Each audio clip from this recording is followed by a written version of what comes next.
तो स्टूडेंट्स, हम लोग ने देखा चार्जिंग बाय फ्रिक्शन और चार्जिंग बाय कंडक्शन, जो बहुत आसान था।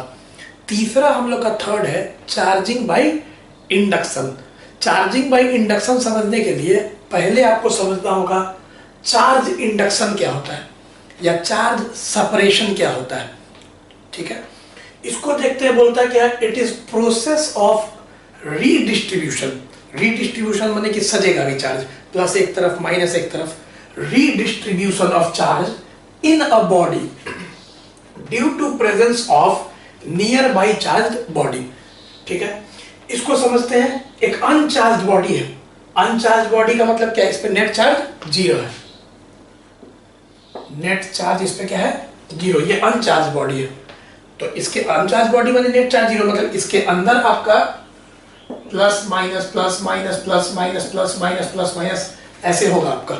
तो नेट चार्ज जीरो है। और एक उसके सामने, इस अनचार्ज बॉडी के सामने एक पॉजिटिवली चार्ज बॉडी को रखा गया है। यहाँ पे देखें, अब दोनों को कांटेक्ट में नहीं लाना है, यहाँ विदाउट कांटेक्ट है।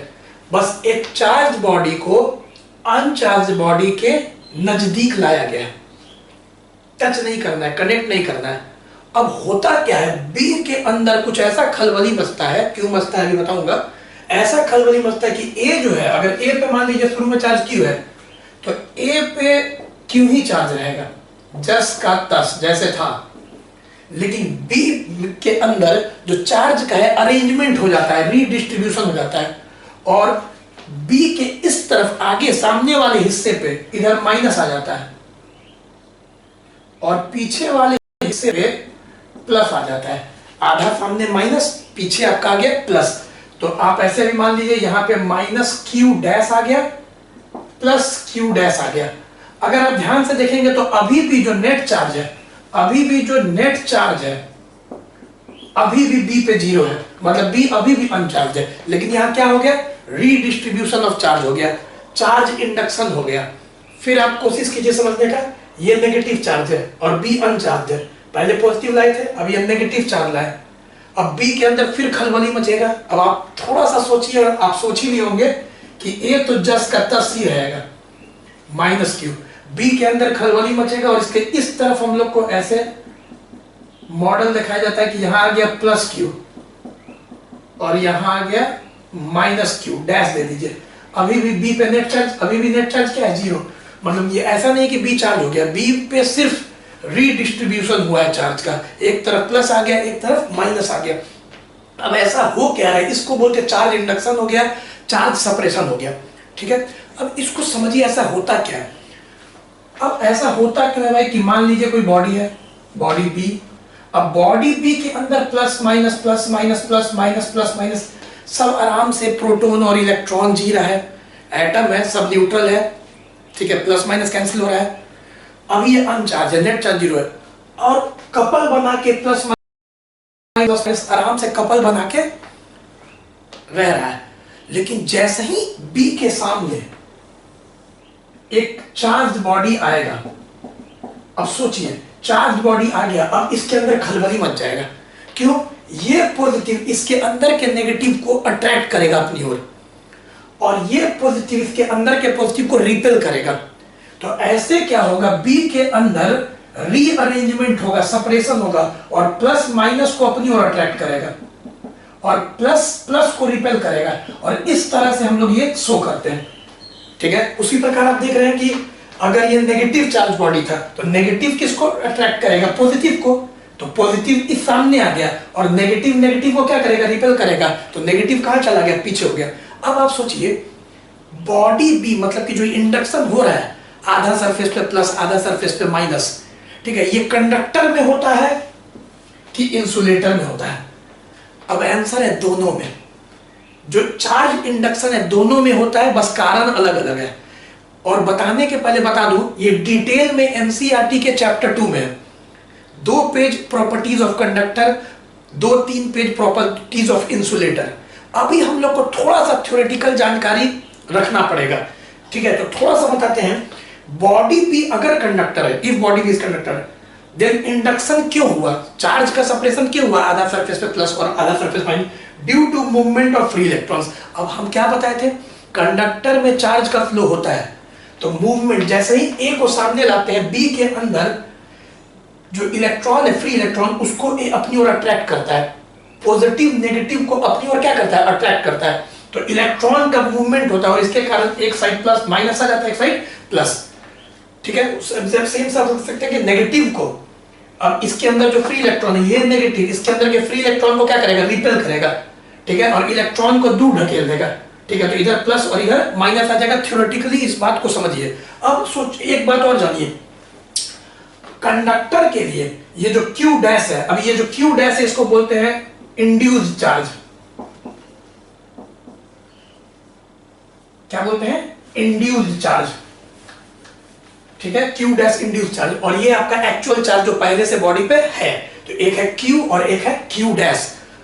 अगर कंडक्टर है बॉडी B, तो जो Q डैश है उसका मैग्नीट्यूड Q के बराबर होगा अगर कंडक्टर है। इसका मतलब कि अगर B कंडक्टर है तो मान लीजिए A पे पहले 4 माइक्रोकूलम का चार्ज था ओवरऑल। ठीक है, फिर B का इंडक्शन हुआ, जब B A के सामने आया तो यहां पे इधर आधा सरफेस पे आ जाएगा -4 माइक्रोकूलम और इधर आ जाएगा +4 माइक्रोकूलम। इसका प्रूवमेंट आपको चैप्टर 2 में पढ़ना है, अभी थोड़ा सा थ्योरेटिकली दिमाग में आप रखिए अगर कंडक्टर है। ठीक है, अब ये तो आप समझ गए। इंसुलेटर के लिए, अब insulator, if body B is insulator, अब बॉडी भी इंसुलेटर है। अब आप सोच रहे होंगे सर तो बताए थे कि कंडक्टर में चार्ज का फ्लो होता है, इलेक्ट्रॉन का फ्लो होता है, इंसुलेटर में चार्ज का फ्लो नहीं होता है, इलेक्ट्रॉन का फ्लो नहीं होता है। तो इसमें कैसे, अगर ये बॉडी भी अगर इंसुलेटर है तो भी चार्ज का इंडक्शन होता है, ऐसा कैसे? आइए इसको समझते हैं। शुरू में जो बॉडी बी है उसमें सब प्लस माइनस एटम ऐसे गोल गोल घेरा बना के आराम से जिंदगी जी रहा है, नेट चार्ज 0। अब जैसे ही इसके सामने बॉडी ए आया, ये क्या करता है, जो बॉडी ए का पॉजिटिव चार्ज है इसके अंदर के नेगेटिव को अपनी ओर अट्रैक्ट करता है। तो ये एटम जो आप सर्कल में देख रहे हैं ये ऐसे हो जाता है, इधर माइनस इधर प्लस, अब इलिप्टिकल हो गया। तो यहां इलेक्ट्रॉन का फ्लो नहीं हो रहा है, बस एटम में पोलैरिटी आ रहा है। ठीक है, इसको पोलराइजेशन बोलते हैं, डिटेल में पढ़िएगा, बाद में अभी थोड़ा सा जानिए। ठीक है, और ये आपका ऐसा कुछ हो जाता है, माइनस प्लस एटम। ठीक है, माइनस प्लस माइनस प्लस। अब आप ध्यान से देखिए, ये वाला जो आप हिस्सा देख रहे हैं प्लस माइनस, ये अभी भी नेट चार्ज खत्म हो जाएगा, प्लस माइनस। इधर वाला जो माइनस है उसको इधर दिखाते हैं, इधर वाला प्लस को इधर दिखाते हैं। तो बोलता क्या है, if body B is insulator then induction take place due to alignment of atom. जो इंसुलेटर के अंदर एटम है वो चार्ज बॉडी के प्रभाव में अलाइन कर गया, जिसके कारण आधा सतह पे प्लस और आधा सतह पे माइनस। लेकिन एक पॉइंट टू बी नोटेड क्या है, बहुत इंपॉर्टेंट पॉइंट इसमें नोट करने वाला क्या है कि जो Q डैश है, जो इंड्यूस्ड चार्ज जो आया है उसका मैग्नीट्यूड इंसुलेटर के केस में कम होता है एक्चुअल चार्ज जो बॉडी ए पे था। तो अगर बॉडी बी इंसुलेटर है तो इस पे अगर 4 है तो ये तो 4 ही रहेगा, अगर इस पे 4 है तो ये तो 4 ही रहेगा। अब इस पे 4 से कम कुछ लीजिए, -3 मान लीजिए और यहाँ +3 मान लीजिए समझाने के लिए। अब इसका मैथमेटिकल फॉर्मूला भी है, बाद में पढ़ेंगे। अभी आपको थ्योरेटिकली समझ में आना चाहिए कि जो चार्ज इंडक्शन है वो कंडक्टर में भी होता है और इंसुलेटर में भी होता है। ठीक है, नोट करिए। तो अब हम लोग देखते हैं थर्ड। फर्स्ट क्या था, charging by friction, very easy. Second charging by conduction, अब थर्ड है चार्जिंग बाय इंडक्शन। अब आप लोग जान गए हैं कि इंडक्शन का मतलब क्या होता है, रीडिस्ट्रीब्यूशन ऑफ चार्ज। आधा सतह पे प्लस आ जाता है, आधा सतह पे माइनस। लेकिन याद रखिएगा अभी भी बॉडी पे नेट चार्ज क्या है, 0।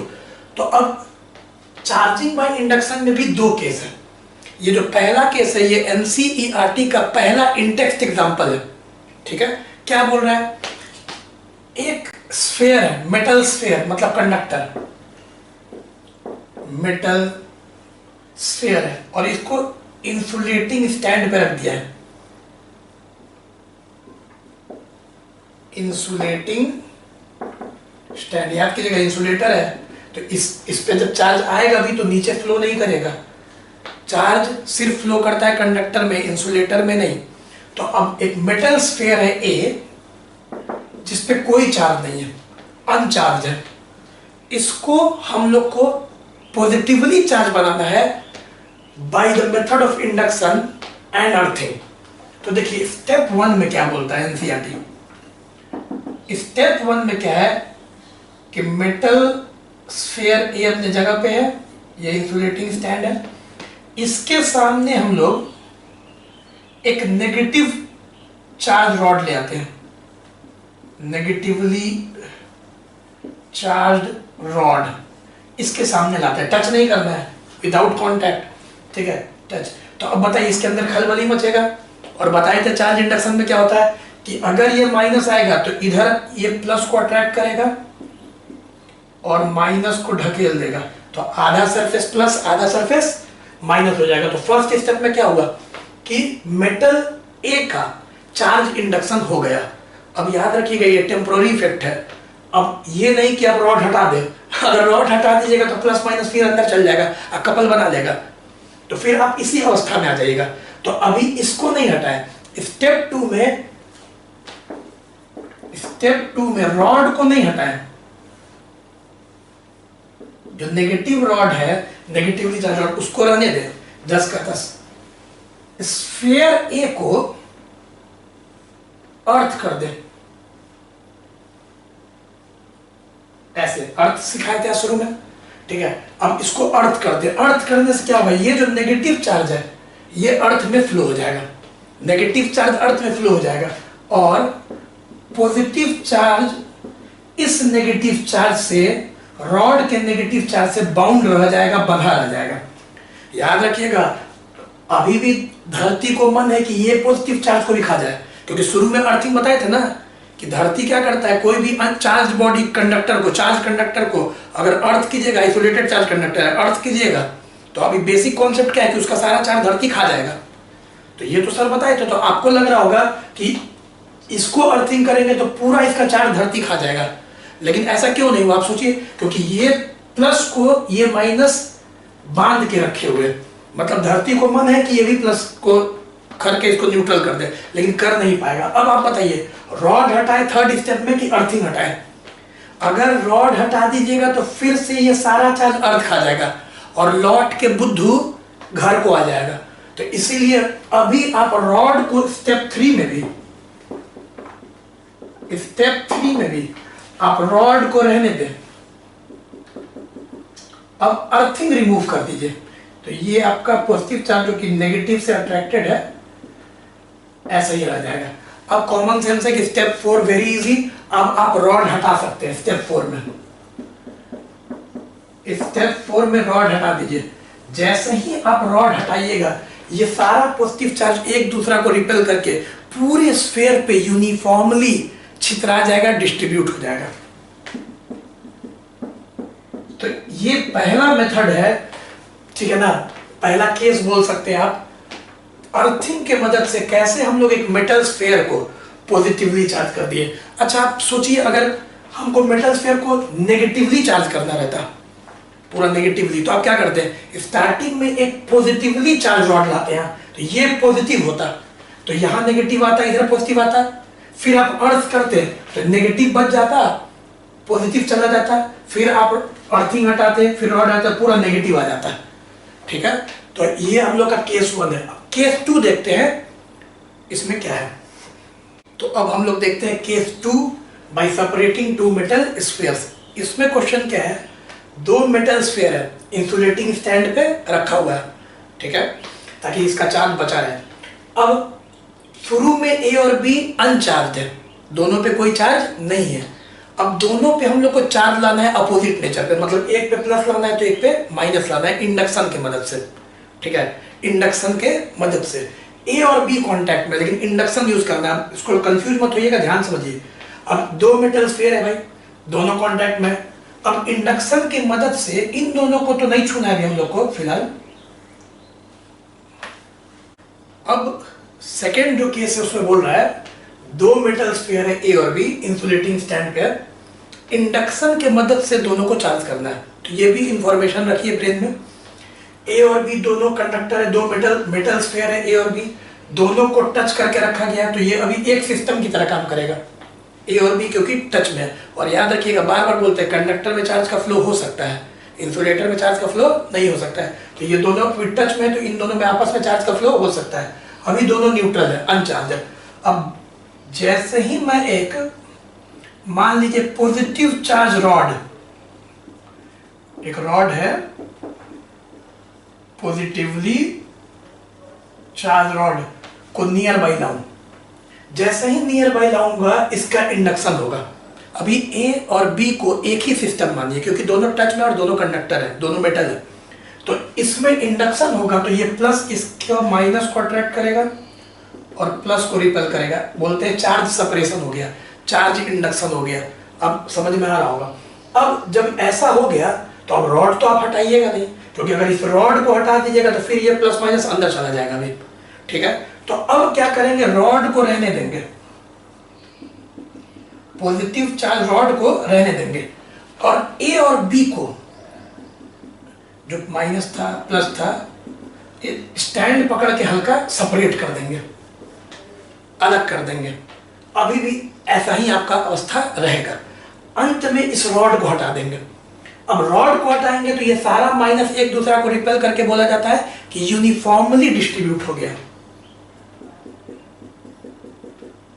और इस पे भी सारा प्लस एक दूसरा को रिपेल करके यूनिफॉर्मली डिस्ट्रीब्यूट हो गया। तो इस तरह से शुरू में दोनों मेटल पे कोई चार्ज नहीं था, और इंडक्शन की मदद से एक नेगेटिवली हो रहा है, एक पॉजिटिवली हो गया। तो ये सब जो थ्योरेटिकल कॉन्सेप्ट है आपके ब्रेन में धीरे धीरे बैठ जाना चाहिए, जो आपके सिलेबस का थ्योरेटिकल कॉन्सेप्ट है। एक क्वेश्चन बहुत फेमस क्वेश्चन है, can a charge body attract an uncharge body? मतलब अगर एक चार्ज बॉडी है, एक चार्ज बॉडी है, लेट अस सपोज कि पॉजिटिवली चार्ज बॉडी है ए और एक अनचार्ज बॉडी है बी, अब क्या इन दोनों के बीच में अट्रैक्शन हो सकता है? तो आंसर है यस, बाय इंडक्शन। अब सोचिए कैसे, यस बाय इंडक्शन आंसर है, क्योंकि जैसे ही आप अनचार्ज बॉडी के नियर बाई एक चार्ज बॉडी को लाइएगा तो अनचार्ज बॉडी का क्या होगा? इंडक्शन। इंडक्शन में बी के ऊपर आधा प्लस और आधा माइनस होगा, जो समझाएं। तो इसमें ये प्लस इसके माइनस को अट्रैक्ट करेगा और प्लस को रिपेल करेगा। अब आप बेसिक नॉलेज है, ये पॉजिटिव इस नेगेटिव को अट्रैक्ट करना है, तो ये एक तरह का फोर्स हुआ F1, फोर्स ऑफ अट्रैक्शन, और ये पॉजिटिव इस पॉजिटिव को रिपेल कर रहा है, तो एक फोर्स हुआ F2। अब अगर F1 बड़ा हुआ किससे? F2 से। बॉडी भी पे दो फोर्स लग रहा है, एक अट्रैक्शन का F1, एक रिपल्सन का F2। अब F1 अगर F2 से बड़ा हुआ तो नेट फोर्स जो बॉडी B पे नेट फोर्स होगा F1 माइनस F2, वो इधर की ओर होगा, और वो हो सकता है कि बॉडी ए अट्रैक्ट कर ले। अब बचपन से आप ये कर रहे हैं, पेपर का छोटा छोटा पीस। अब पेपर याद रखिएगा इंसुलेटर है, वुड से बना हुआ है, पेपर तो इंसुलेटर है। अब आप सुने हैं लेकिन आप समझिए कि पेपर का छोटा छोटा पीस आप कर दिए। अब पेपर पे कोई अभी चार्ज नहीं है, बस पीस को करके रख दिया। अब आपने कोई स्केल लिया, स्केल को रब किया, मान लीजिए कि आपके पास let us suppose positively charge scale है, कुछ भी मानिए पॉजिटिव नेगेटिव, तो स्केल पे पॉजिटिव चार्ज है वैसे रहा और पेपर के नजदीक लाया, पेपर अट्रैक्ट हो जाता है। क्यों? By induction. आज आप समझे इसका रीजन। अब जैसे ही पेपर न्यूट्रल है, आपने इसको नजदीक लाया, इधर आ जाता है माइनस, पेपर के फ्रंट साइड, और बैक साइड आ जाता है प्लस। अब फ्रंट साइड क्योंकि नजदीक है, तो ये आपका एक फोर्स अट्रैक्शन का लगेगा प्लस माइनस में, एक रिपल्सन का। अगर आपका F1 ग्रेटर हुआ F2 से, तो नेट फोर्स ऊपर हो गया, पेपर अट्रैक्ट हो जाएगा। तो यहां पे भी आप देख रहे हैं कॉमन सेंस था कि डिस्टेंस तो कम है ना, तो F1 का डोमिनेट करने का संभावना ज्यादा है, ठीक है। और यहां पे देख रहे हैं आप डिस्टेंस ज्यादा हो गया है प्लस प्लस का, तो F2 थोड़ा छोटा ही होगा F1 से, ये आप सोच सकते हैं। तो देखिए स्टूडेंट्स, तीनों मेथड ऑफ चार्जिंग अच्छा से हम लोग पढ़ लिए, बहुत आसान था। फ्रिक्शन, कंडक्शन, फ्रिक्शन में क्या था? रबिंग। कंडक्शन में क्या था? कांटेक्ट, बहुत अच्छा से समझाए थे, कांटेक्ट, ठीक है। और इंडक्शन में विदाउट कांटेक्ट। आप जो भी मैंने 3-4 वीडियो जो बनाए हैं, मैं मान के चल रहा हूं कि आप नोट्स को अच्छा से बना रहे होंगे, क्योंकि याद रखिएगा सब कनेक्टेड है। जब आप मेरा तीसरा या चौथा वीडियो देखें तो आपका पहला वीडियो आपके ब्रेन में होना जरूरी है। ये नहीं कि आप चौथा वीडियो देख रहे हैं, पहला वीडियो है ही नहीं, नोट किया ही नहीं है। और सारा नोट्स को एक साथ देखिएगा ना, तो ही ब्रेन में बैठेगा सारा थ्योरेटिकल कॉन्सेप्ट। और ये सब बात फिर से हम लोग आगे चलेंगे, ये सब मैथमेटिकली चेंज हो जाएगा चैप्टर 2 में। अभी बस थ्योरेटिकली ब्रेन में आपके होना चाहिए, ठीक है। तो स्ट्रैटेजी ठीक से तैयार कीजिए, नोट्स ठीक से तैयार कीजिए, उसको 5 बार पढ़िए, फिर आपके दिमाग में जो आए हमसे पूछिए। जो इंस्टीट्यूट से कनेक्टेड बच्चे हैं वो तो व्हाट्सएप पे पूछते ही रहते हैं, ठीक है। Thank you and I hope you all are good and do take care.